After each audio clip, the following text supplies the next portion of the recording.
Okay, so we've got two problems with this combi. It's the mains 30HE, and it's on the left hand side, and the customer's put a bowl there, and as you can see, there's a leak. So the first thing we're going to do is going to have a good look round what's going on. You do have to be gas safe to remove you know, the case on the boiler. I'm having a good look round. We can't see anything leaking around here. Normally, you know, there is a problem around here, and we're just looking at this. This is the diverter valve, and if you look at the spindle in a minute, you'll see it drip, but this wants stripping down and replacing, or even replacing. Okay, so you can see the drip, there it is. Okay, so that does need, that's the diverter valve that needs fixing, repairing, or replacing. Okay, so can be an easy job. Sometimes it can be a nightmare. As you can see, you've got to take the entire valve, you've got all those cables to wrestle with, and of course all that pipe work to sort out at the back as well. So the Baxi and the mains combi 24 or 30HE is basically the same boiler with a different badge on there, but you want to get this fixed as soon as you can, in my view. And problem number two is the pressure is way too high. Customers also reported this, so just going to show you in a minute. You'll see that the pressure gauge is above 2, and it has been running, and it also has been blowing out at times out the blow off outside, so this needs to be investigating. Now the first thing that I've noticed is this: one of the valves is open and one of them is shut, or 99% shut, if you can tell by looking at the angle of the valve. So don't know who's done this, probably the customer or the tenant, or perhaps the last plumber who was here. It's going to be the customer. These valves are terrible, these screwdriver type.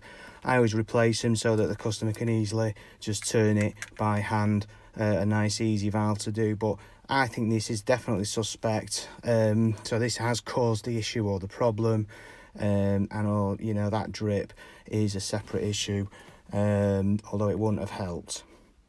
So we need to remove some of this water, as there's far too much in the system. So there is a drain off downstairs near the front door, so I'm going to stick a hose pipe on there, or a bowl or something, and just take a few pints out there.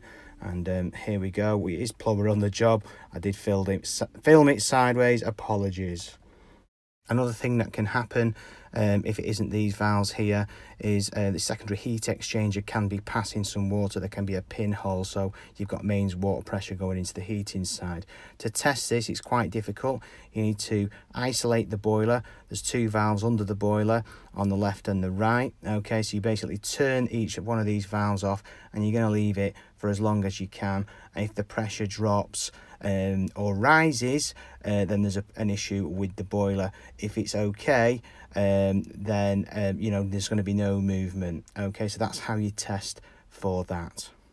Very difficult, of course, when the customer wants their heating and hot water, and you have to come back the next day to you know, perform this test. It doesn't normally happen in reality, although I have done it a few times. Again, the customer is not happy with having no boiler, so not many do this test, but that's the correct way to do it, unfortunately.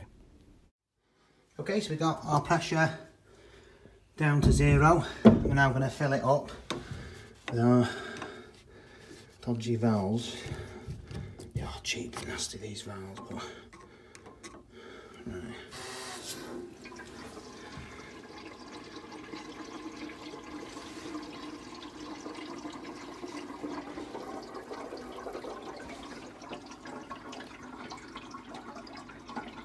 Switch off just below 1 or at 1, and I'll run the boiler, see what we get.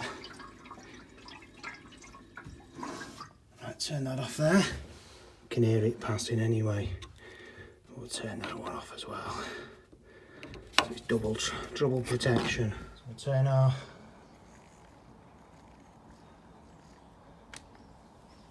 boiler up and see what it does in 30 minutes. So put the kettle on, love.